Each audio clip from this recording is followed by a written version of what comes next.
नमस्कार, स्वागत है आप सभी का हमारे YouTube चैनल ज्ञान थोड़ा हटके पर। और मैं आपके साथ हूँ आज आस्था द्विवेदी। और आज हम आए हैं जिला अस्पताल, जहाँ हम बात करेंगे ब्लड बैंक प्रभारी डॉक्टर आरती बजाज जी से। तो नमस्कार मैडम, बहुत बहुत स्वागत है आपका। धन्यवाद। मैम, आपका नाम और आपको थोड़ा परिचय जानना चाहेंगे ताकि हमारे दर्शक जो हमें देख रहे हैं वो जान पाएँ। मैं डॉक्टर आरती बजाज जिला चिकित्सालय छतरपुर में ब्लड बैंक इंचार्ज के पद पर पदस्थ हूँ। और मैं चूँकि अस्पताल में जिला अस्पताल में तो मैं 2010 से हूँ, लेकिन ब्लड बैंक इंचार्ज में पिछले साल 2025 में फरवरी 2025 में हुई। पहले मैं आपके जीवन के बारे में जानना चाहूँगी कि आपने इस करियर में कैसे शुरुआत की, क्योंकि डॉक्टरी एक ऐसा क्षेत्र है जहाँ आपको चौबीसों घंटे लोगों की सेवा के लिए हमेशा रहना ही पड़ेगा।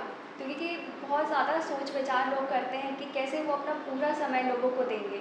तो आपके जीवन की मतलब आपने कहाँ से पढ़ाई की, कहाँ से इसकी शुरुआत हुई, मैं पहले वो जानना चाहूँगी। ये बहुत अच्छा सवाल है। और क्योंकि मेरे पिताजी जो हैं उनकी एक इच्छा थी कि मैं डॉक्टर बनूं। कहीं ना कहीं उनकी ही इंस्पिरेशन थी कि जिसकी वजह से मैं ये करियर मैंने चूज़ किया।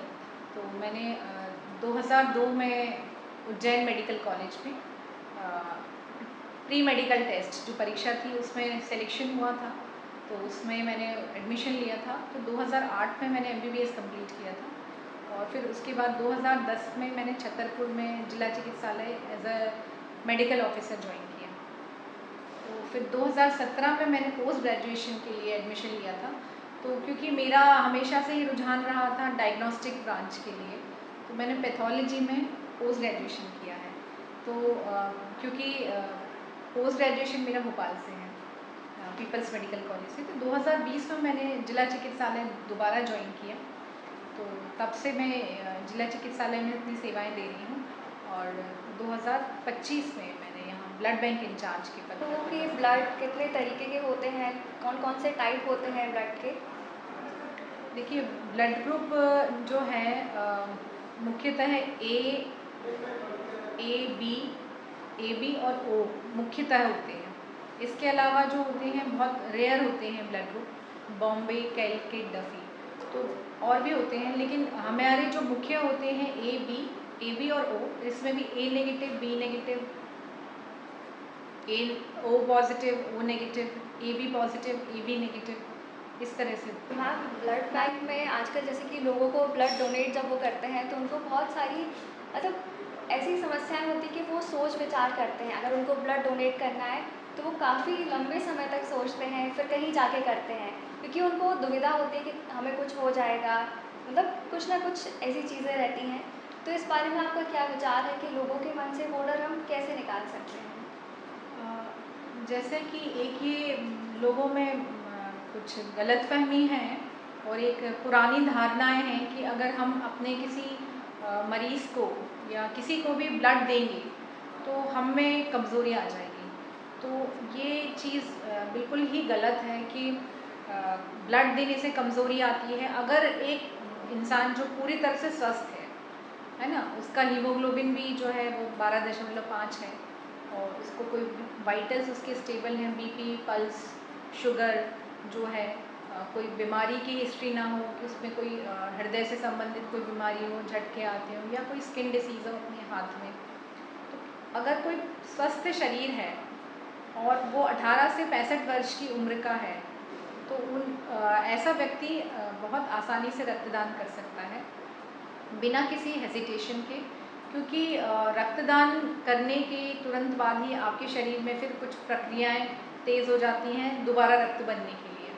और रक्त ऐसा है कि मानव शरीर में बनता है और 3 महीने बाद वो रक्त कोशिकाएं अपने आप स्वतः ही ख़त्म हो जाती हैं। आप उसको यूज़ करें, आप ख़त्म हो जाती हैं। तो ऐसा नहीं है कि अगर आपका रक्त जो है बन गया तो वो कब अभी ज़िंदगी भर चलेगा। तो वो आपका जब 3 महीने बाद ख़त्म होना ही है, तो आप उसको डिजनरेट होनी ही है आरबीसी से।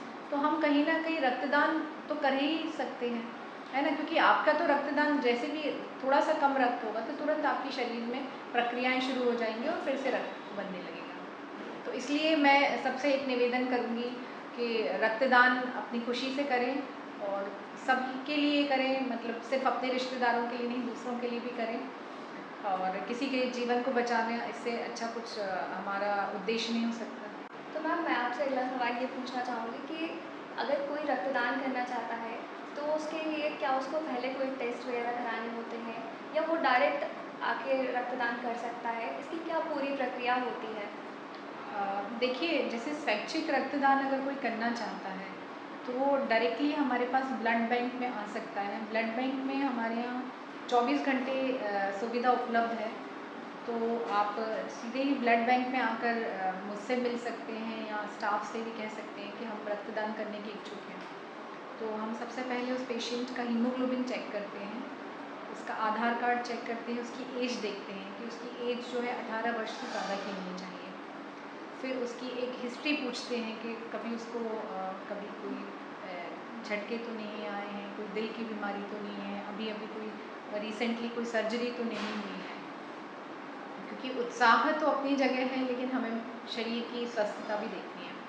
तो उसमें एक तो हीमोग्लोबिन देखते हैं, बीपी देखते हैं, शुगर देखते हैं और उसकी एक जनरल कंडीशन देखते हैं। अगर उसकी कंडीशन पूरी तरह से कोई कंप्लेन नहीं है, चक्कर आना है, ऐसा नहीं है, खाना खाए हुए हों, खाली पेट नहीं होना चाहिए, है ना, तो अगर वो स्वस्थ है तो हम उसका रक्तदान रक्त ले सकते हैं। और उसके लिए सिर्फ यहाँ अस्पताल आके, ब्लड बैंक आके आप अपना एक बार शुरुआत में एक कंसेंट फॉर्म भरा जाता है। तो कंसेंट फॉर्म मतलब सहमति पत्र होता है कि हम रक्तदान करने के इच्छुक हैं, वो भरा जाता है और उसके बाद फिर हम उसका रक्त डोनेट करवा लेते हैं। और उसके बाद हम उनको रिफ़्रेशमेंट देते हैं कि भाई उसको चक्कर ना आए, थोड़ा वेट करते हैं, उसके वाइटल्स चेक करते हैं कि कोई और कंप्लेन तो नहीं है। और सर्टिफिकेट दिया जाता है, एक ई सर्टिफिकेट भी जनरेट होता है, एक हार्ड कॉपी भी होता है, तो आप सर्टिफिकेट भी आपको मिलेगा। तो मैं आपसे जानना चाहूँगी कि ऐसे बहुत सारे लोग होते होंगे जिनको ब्लड की ज़रूरत होती है, तो वो किस तरीके से ब्लड बैंक में कांटेक्ट कर सकते हैं? किस तरीके से वो ब्लड के लिए पा सकते हैं? सबसे पहले तो ये, अगर किसी में खून की कमी है या किसी तरह का खून अत्यधिक रक्तस्राव हो रहा है, तो सबसे पहले तो हम कंसर्न स्पेशलिस्ट को दिखाना होता है। जैसे कि अगर महिला है और वो प्रेग्नेंट लेडी है, तो या प्रेग्नेंट लेडी भी नहीं है, कोई भी एक कोई महिला है जो इस उम्र की है जिसे खून ज़्यादा जा रहा है, अगर जिला अस्पताल है तो वार्ड से भर्ती होकर सबसे पहले वार्ड में भर्ती होना पड़ेगा और फिर उसके बाद वहाँ से ब्लड रिक्वेजिशन फॉर्म भरा जाएगा। और वो फॉर्म लेकर जो है मरीज़ के जो रिश्तेदार हैं वो ब्लड बैंक आते हैं और ब्लड बैंक में फिर जब वो रिक्वेजिशन फॉर्म आता है और साथ में मरीज़ का एक सैंपल लिया जाता है, ब्लड सैंपल आता है, तो उस सैंपल की पूरी जांच होती है। उस सैंपल में उस सैंपल की कहीं कोई इन्फेक्शन तो नहीं है।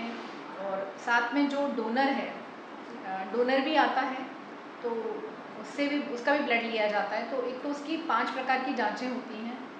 एक तो हेपेटाइटिस बी, सी, HIV, BGRL, मलेरिया, ये 5 प्रकार की जांचें होती हैं डोनर की। और फिर मरीज़ का ब्लड ग्रुप और डोनर का ब्लड ग्रुप चेक किया जाता है। अगर वो पहले से भी पता है हमें उसका ब्लड ग्रुप, तो भी हम दोबारा चेक करते हैं कि कहीं कोई गलती ना हो जाए। फिर उन दोनों के ब्लड को क्रॉस मैच किया जाता है और बहुत ही एडवांस टेक्नोलॉजी में हमारे यहाँ जेल कार्ड यूज़ होते हैं क्रॉस मैच के लिए। और काफ़ी ये सारी जो 5 प्रकार की मैंने आपको बताई हैं, हेपेटाइटिस बी, सी, BGRL, HIV, ब्लड और मलेरिया, इन सब की जांच भी बहुत एडवांस तरीके से होती है कि कहीं कोई भी इन्फेक्शन जो है डोनर का, जो है वो रेसिपिएंट, मतलब जो लेने वाला है ब्लड, जिसको लगने वाला है, उसमें कहीं कोई इन्फेक्शन ट्रांसमिट ना हो। बेसिकली हमें सेफ ब्लड प्रोवाइड करना है पेशेंट को। तो ये सारी जांचों के बाद इसीलिए थोड़ा सा टाइम भी लग जाता है, क्योंकि ये सारी जांचें हैं, थोड़ा सा इनमें टाइम लगता है, तो पेशेंस जो है थोड़ा सा रखना पड़ता है। तो ये सारी जांचों के बाद हम पेशेंट को एक सुरक्षित ब्लड उपलब्ध कराते हैं, और जो कि एक्सपायरी डेट के पहले होना चाहिए। अगर हमारा ब्लड एक्सपायर हो चुका है तो हम कभी किसी भी हाल में पेशेंट को एक्सपायर्ड ब्लड नहीं प्रोवाइड करते हैं। मैम मैं इससे एक क्वेश्चन पूछना चाहूँगी कि जैसे कोई इमरजेंसी केस आता है, किसी का बहुत ज़्यादा ब्लड लॉस हुआ है, तो वो किस तरीके से, क्योंकि ये प्रक्रिया जो आपने बताई काफ़ी लंबी है, तो इस स्थिति में क्या डॉक्टर निर्णय लेते हैं? कैसे उसको ब्लड दिया जाता है? ये सुनने में लंबी लग रही है, लेकिन अल्टीमेटली क्या होता है कि अगर कोई भी पेशेंट इमरजेंसी में आया है तो उसको आना तो वार्ड में ही है। तो इमरजेंसी में जो होती हैं पेशेंट, तो उनकी बहुत जल्दी से ही उनका एडमिशन बन जाता है। और अगर एडमिशन नहीं भी बनता है तो सबसे पहले वो पेशेंट उस वार्ड में जाता है, और वार्ड के डॉक्टर जो हैं उनको देखकर तुरंत ही लिख देते हैं कि भाई रिक्वेजिशन फॉर्म पर कि अर्जेंट केस है। तो वो उसको इमरजेंसी में ही, अर्जेंसी में ही इशू किया जाता है ब्लड। तो कोशिश ये होती है कि जल्दी से जल्दी दी जाए।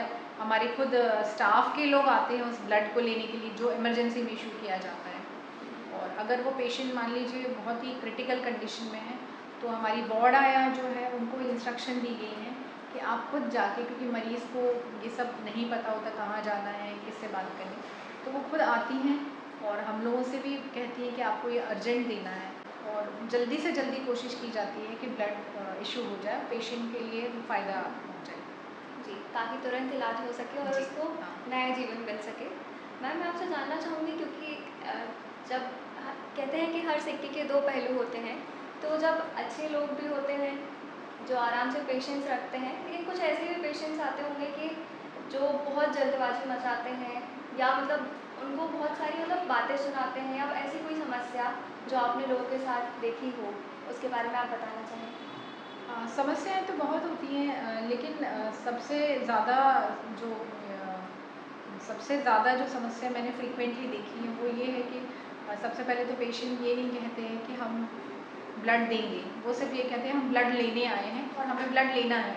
हमें इससे मतलब नहीं है आप कहाँ से दे रहे हो, और हम ऑलरेडी पेशेंट के साथ काम कर रहे हैं, उसको एडमिट करा रहे हैं, उसकी देखभाल कर रहे हैं। तो एक तो वो अपने आप को मान ही लेते हैं कि वो तो ब्लड देंगे ही नहीं। फिर उनके साथ अगर कोई बच्चा है तो हम बच्चे से नहीं ले सकते हैं, मरीज़ तो उसको ब्लड चाहिए ही है।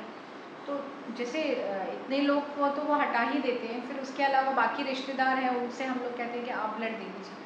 तो ये ही जो लोगों में भ्रांतियाँ हैं कि ब्लड देने से हमें कमज़ोरी आएगी, तो लोग मना करने लगते हैं। वो ये चाहते हैं कि हम यहाँ से ही ब्लड बैंक का मतलब ये है कि ब्लड बैंक से आपको ब्लड लेना है। तो एक्सचेंज में जो ब्लड देने की प्रोसेस होती है वो नहीं फॉलो करना चाहते हैं। तो वो कई बार रिक्वेस्ट करने लगते हैं कि हम नहीं दे सकते हैं।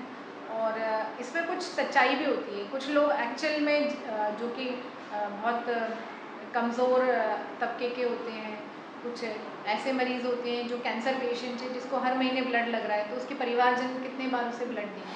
जी। तो वो उनको भी हम लोग कंसिडर करते हैं कि हम अस्पताल से विदाउट एक्सचेंज ब्लड बैंक से ब्लड दें। और दूसरे होते हैं थैलीसीमिया के मरीज़, वो बच्चे जिनमें खून बनता ही नहीं है। तो जब उनको खून नहीं बनेगा तो उन्हें ऑलमोस्ट हर महीने जो है वो ब्लड ट्रांसफ्यूजन की ज़रूरत पड़ती है। तो उनके परिवारजनों को भी हम बार बार ब्लड नहीं ले सकते हैं। तो एक गाइडलाइंस है कि थैलीसीमिया के मरीज़ों को हमें बिना एक्सचेंज के फ्री इशू करना है ब्लड। और फिर जो गर्भवती महिलाएं हैं तो उनके साथ भी कोशिश यही होती है कि एक तो उनकी स्क्रीनिंग की जाती है हाई रिस्क प्रेगनेंसी पेशेंट की, और सीवियर एनीमिया पेशेंट जिनका खून 5 से कम है, तो उन पेशेंट को यही कोशिश की जाती है कि 2 या 3 यूनिट ब्लड लगना है तो ज़्यादा से ज़्यादा हम ब्लड बैंक से ही देते हैं। और अगर उनके परिवारजन देने में सक्षम हैं तो उनसे भी लिया जाता है। 3-4 यूनिट अगर ब्लड लगना है तो उनसे भी हम रिक्वेस्ट करते हैं कि आप लोगों को भी देना है। तो इस तरह से होता है। और फिर कुछ ऐसे लोग होते हैं जो बहुत ही कमज़ोर वर्ग के हैं, जो बुज़ुर्ग हैं और उनके साथ कोई नहीं है, बेसहारा लोग जो होते हैं। और कुछ जो हमारे पास जो ये वाले केसेस आते हैं, मेडिको लीगल केसेस आते हैं, जो कैदी हैं जिनके कोई रिश्तेदार नहीं आते साथ में, तो उनको भी हम जो है ब्लड को है बिना एक्सचेंज के दिया जाता है। और कुछ ऐसे लोग होते हैं जो अचानक से आए हैं, जैसे ट्रॉमा के पेशेंट है, एक्सीडेंट का केस है, ब्लीडिंग सीवियर ब्लीडिंग है, हम सीधे ऑपरेशन थिएटर में सर्जन्स ले रहे हैं ऐसे पेशेंट को, तो फिर उनको भी हम लोग भाई उनके रिश्तेदार अब बाद में आएंगे, तो जब आएंगे तब अगर वो दे सकते हों तो देंगे। तो इस तरह के केसेस में इमरजेंसी हम बिना एक्सचेंज के ब्लड देते हैं। कोशिश ये रहती है, अल्टीमेट हमारा जो है उद्देश्य ये है कि मरीज़ की जान बचनी चाहिए। तो या तो एक्सचेंज में या फिर हम उसे फ्री इशू करें जी। पेशेंट को। जी मैम, बिल्कुल सही कहा आपने, किसी की जान बचाना ही सबसे अच्छा कर्म है और यही उद्देश्य है, क्योंकि अगर आप किसी की जान बचाते हैं तो आप उसको एक नया जीवन दे रहे हैं। और मैं आपसे अगला सवाल ये पूछना चाहूँगी मैम कि लोगों के मन में ये डर होता है कि हमारा कितना ज़्यादा खून निकाल लिया जाएगा या जब वो ब्लड डोनेट करेंगे, तो इसमें क्या लिमिट होती है कि कितना खून वो डोनेट कर सकते हैं? इसके लिए हमारे पास बैग्स आते हैं, ब्लड कलेक्शन बैग्स होते हैं, यूनिट्स। ट्रिपल बैग होते हैं, डबल बैग होते हैं, क्वाड्रुपल बैग होते हैं, सिंगल बैग होते हैं। तो जो ट्रिपल बैग हैं उनमें कंपोनेंट्स बनाने के लिए होते हैं। तो प्लाज्मा होती है, प्लेटलेट रिच प्लाज्मा होती है, एफएफपी होता है और एक पीआरबीसी होती है। तो जो इस तरह से हम ब्लड को 3 कंपोनेंट में सेपरेट कर लेते हैं। तो अगर किसी को प्लाज्मा की ज़रूरत है तो हम उसे एफएफपी देंगे, अगर किसी को प्लेटलेट की ज़रूरत है तो प्लेटलेट रिच प्लाज्मा दिया जाता है। और जो पेशेंट सिर्फ एनीमिया है और जिन्हें हम फ्लूइड ओवरलोड नहीं करना चाहते, क्योंकि बार बार अगर हम ब्लड देंगे तो पेशेंट को कहीं ना कहीं उसके शरीर में फ्लूइड ओवरलोड होगा और हार्ट पर उसका असर पड़ता है। तो वो फ्लूइड ओवरलोड ना हो तो हमारा जो है मेन एम है कि हमें आरबीसी देनी है पेशेंट को। तो पैक्ड आरबीसी, पीआरबीसी कहते हैं, वो ही दी जाती है बजाय होल ब्लड के। तो एक ब्लड को 3 कंपोनेंट में सेपरेट कर लेते हैं। तो कंपोनेंट सेपरेशन यूनिट हमारे जिला अस्पताल में है, इंस्टॉल्ड है।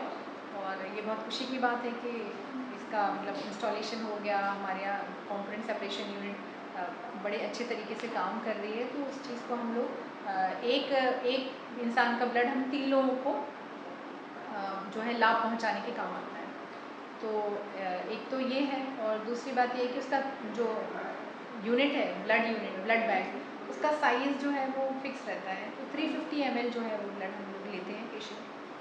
तो उसमें एंटीकोगुलेंट भी रहता है। तो 350 ml के जो बैग में करीब 300 ml ब्लड पेशेंट का लिया जाता है। तो इससे कम, तो इससे ज़्यादा नहीं लिया जा सकता। तो ऐसी जो भ्रांति कि ज़्यादा ब्लड ले लेंगे और उस लोग चीज़ को को इसका ले डर लेंगे, रहता तो है। ऐसा नहीं है, वो फिक्स है, उसमें कोई हम चेंज नहीं इसमें करते। जैसे कोई व्यक्ति आता है जो गरीब है, उसको ब्लड की ज़रूरत है, तो क्या उसके लिए उसको कुछ पैसे देने पड़ते हैं या ये फ्री सुविधा है जो सरकारी अस्पतालों में उपलब्ध रहती है? हाँ, ये बहुत अच्छा सवाल है, क्योंकि उन लोगों को मैं भी ये बताना चाहती हूँ कि ये जिला अस्पताल जो है ये सरकारी अस्पताल है। तो यहाँ पर सारी सुविधाएं, मतलब मरीज़ के इलाज से लेकर भोजन से लेकर जांचें और ब्लड भी। तो हम लोग जो ब्लड भी है उसका कहीं पर भी सरकारी अस्पताल में, जो कि सरकारी पर्चा बनता है, ब्लड रिक्विजिशन फॉर्म जो सरकारी है, उसकी कोई भी राशि नहीं ली जाती है पेशेंट से। वो पूरी तरह से निःशुल्क होती है। बिल्कुल, क्योंकि लोगों के मन में ये डर होता है कि उनको पैसे देने पड़ेंगे बहुत ज़्यादा।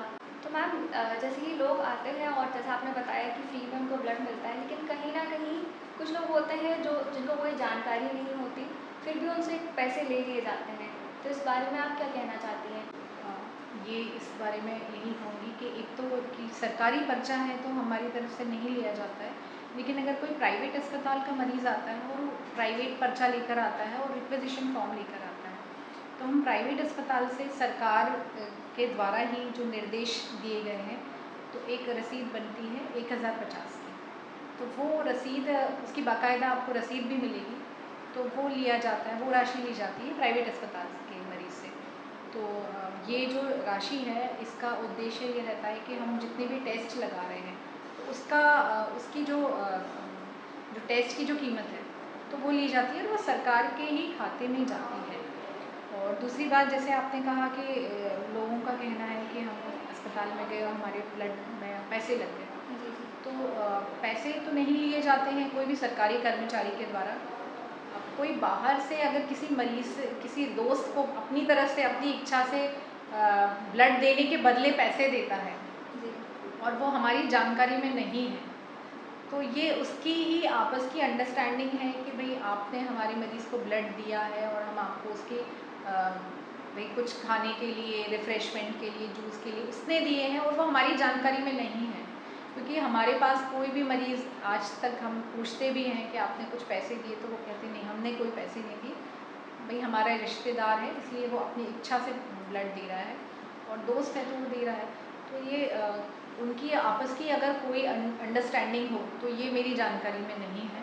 और इस तरह का अगर कुछ इंसिडेंस होता है और वो बाहर जाके ये कहते हैं कि हमने पैसे में लिया तो ये इसका मुझे कोई जानकारी नहीं है। मैम अगला सवाल मैं आपसे पूछना चाहूँगी कि आजकल जो युवाओं के बीच में है ब्लड डोनेशन को लेकर, तो वो लोग कहीं न कहीं बहुत ज़्यादा एक्साइटेड रहते हैं कि उनको इस चीज़ में जाना है, उनको ये ब्लड डोनेट करना है। और कहीं न कहीं कुछ युवा ऐसे भी होते हैं जहाँ उनको डर होता है। तो उन युवाओं के लिए आप क्या कहना चाहेंगी? उनको कैसे मतलब कैसे आप मोटिवेट करेंगी कि वो आके ब्लड डोनेट करें?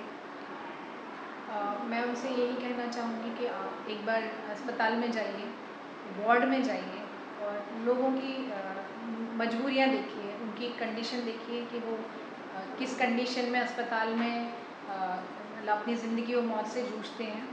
और फिर आप उनकी जब मजबूरी देखेंगे और ये मान लीजिए कि कोई आपका परिवारजन ही हो सकता है ऐसी कंडीशन में, उसे भी ब्लड की ज़रूरत हो सकती है। तो जब हम उन लोगों को अपनी जगह अपना खुद को उनकी जगह रख कर देखेंगे कि ये हमारा मरीज़ हो सकता था, इसके हमारे रिश्तेदार हो सकते थे, हमारे परिवार का कोई हो सकता था जिसको ब्लड की ज़रूरत है। और ब्लड देने भर से अगर किसी की जान बचती है तो जब वो ये सीन खुद ही देखेंगे अस्पताल में कि किस तरह से लोग आ रहे हैं मजबूरी में अस्पताल में इलाज करवा रहे हैं और ब्लड भी लेने के लिए मजबूर हैं और उनके कोई परिवारजन नहीं है, तो वो खुद इसकी उनके मन में जो इच्छा होगी, क्योंकि कोई भी चीज़ आप किसी को फोर्सेबली नहीं कर सकते जबकि आपके मन से कोई इच्छा ना हो करने की। तो एक तो ये है और दूसरा कि हम फिर उनको देखें कि जिनको हमने ब्लड दिया और उनके वो कितने इम्प्रूव हुए हैं। अगर उनमें इम्प्रूवमेंट आता है, जैसे कि महिलाएं हैं डिलीवरी के लिए आई हैं और हम उनको ब्लड दे रहे हैं और ब्लड देने के बाद उनकी जो कई महिलाएं जो क्रिटिकल थी और बहुत 2-3 दिन में ही उनमें इम्प्रूवमेंट आ जाता है और वो खुशी खुशी डिस्चार्ज होके जाती हैं। तो उनके चेहरे की खुशी हम देखें कि भाई हमने इसको ब्लड दिया और ये मरीज़ की जान बच गई और अब ये इसका परिवार भी सुरक्षित है, ये भी सुरक्षित है हमारे ब्लड देने की वजह से। और कैंसर पेशेंट को कभी जाकर देखें कि वो कैंसर पेशेंट अपनी जो है अपने जो समय को है कैसे किसी तरह से निकाल रहा है, कितनी मजबूरियों के साथ वो जी रहा है, परेशानियों के साथ। तो जब हम उनकी परेशानियाँ देखेंगे तो हमें अपना ब्लड जो है डोनेट करना सार्थक लगेगा। तो इस तरह से मुझे लगता है कि मेरे बोलने से कि मैं किसी से जाकर कहूँ कि ब्लड डोनेशन देना अच्छा है, ब्लड डोनेट करिए, तो मुझे नहीं लगता कि कोई इतनी सी बात पर ही ब्लड डोनेट करने को तैयार है। बिल्कुल मैम, क्योंकि जब लोग परिस्थितियाँ देखते हैं, लोगों की मजबूरियाँ देखते हैं, या यूँ कहें कि वो जब ग्राउंड लेवल पे जाके उन समस्याओं से जुड़ते हैं, तब जाके ही वही मतलब इससे सच्चा मोटिवेशन और कोई हो ही नहीं सकता। बिल्कुल। मैम मेरा अगला सवाल ये है कि ब्लड डोनेशन के क्या फ़ायदे हैं, क्या नुकसान है? इसके बारे में थोड़ा इस बार बताइए। ब्लड डोनेशन का फ़ायदा तो सबसे ज़्यादा यही है कि आप किसी की जान बचा सकते हैं, है ना? दूसरा ये है कि आप कई ऐसे रिसर्चेस सामने आई हैं कि आप रेगुलरली अगर ब्लड डोनेट करते हैं तो आपको कुछ हार्ट डिसीज़ के भी काफ़ी इंसिडेंट्स कम हो जाते हैं, उसके पर चांसेस हार्ट डिसीज़ होने के, हार्ट अटैक होने के चांसेस कम हो जाते हैं और स्वस्थता बनी रहती है और नई सेल्स बनती ही हैं आपके शरीर में, तो आपका शरीर भी स्वस्थ रहता है। और नुकसान तो एज सच कोई नुकसान नहीं है अगर कोई बीमारी है नहीं है। अगर कोई बीमारी है और आपने बीमारी को छुपाकर रक्तदान किया है तो फिर उसके थोड़ा बहुत, जैसे आपने कभी बिना खाना खाए रक्तदान किया है तो थोड़ी देर के लिए आपको चक्कर आ सकता है, लेकिन वो चक्कर भी ऐसा नहीं है कि कोई गंभीर बीमारी में बदल जाएगा।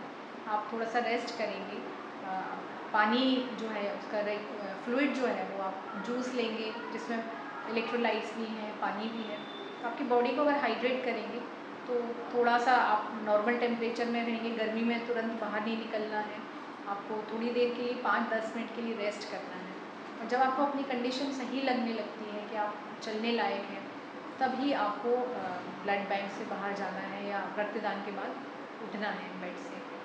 और एक और मैं बात कहूँगी कि युवाओं के लिए कि रक्तदान करना तो अच्छी बात है, लेकिन अल्कोहल नहीं लेना चाहिए, क्योंकि अगर आप अल्कोहल ले रहे हैं तो रक्तदान भी, जैसे एक दिन पहले किसी ने अल्कोहल लिया है, 24 घंटे के अंदर अगर कोई अल्कोहल कंज्यूम किया है तो वो रक्तदान करने का पात्र नहीं है। और वैसे भी अल्कोहल लेना किसी के लिए भी अच्छा नहीं है, तो इस पॉइंट ऑफ व्यू से भी नहीं लेना चाहिए कि आप रक्तदान नहीं कर पाओगे। मैम जब आप इस अस्पताल में पदस्थ हुई तब शायद कुछ और स्थिति रही होगी ब्लड बैंक की, और अब के समय में जब आप हैं इतने समय से कार्यरत हैं, तो इस समय तक क्या क्या बदलाव हुए हैं उसके बारे में जानना चाहेंगे। देखिए, मुझे करीब 8 महीने हो गए हैं यहाँ पर as a blood bank incharge पदस्थ हुए।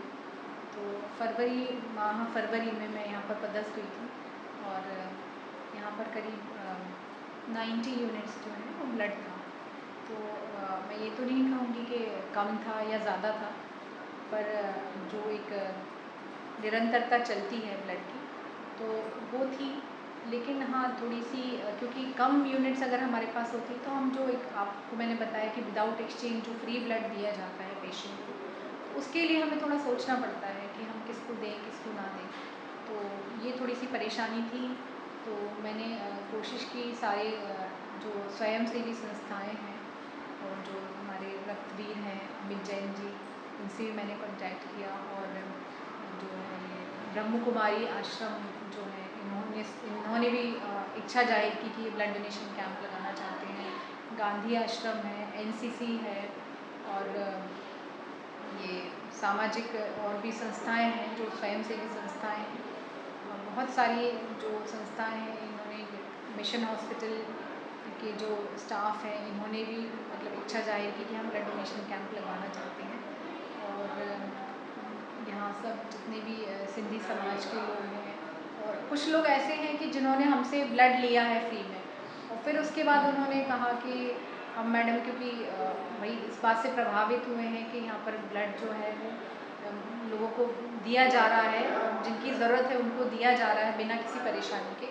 तो अब हम आगे मैडम ब्लड डोनेशन कैंप लगवाना चाहते हैं। तो जो भी पेरीफेरी पर जितनी भी सीएचसी हैं, कम्युनिटी हेल्थ सेंटर हैं, ब्लॉक पर सब जगह ब्लड डोनेशन कैंप लगाए गए हैं। और अभी पिछले महीने सेवा पखवाड़ा था, तो ब्लड डोनेशन के लिए जो हमारा सेवा पखवाड़ा था, तो उसमें लगातार 15-16 दिन तक हमारे यहाँ निरंतर कैंप लगे हैं। तो निश्चित ही बहुत सारे लोगों में जागरूकता आई है।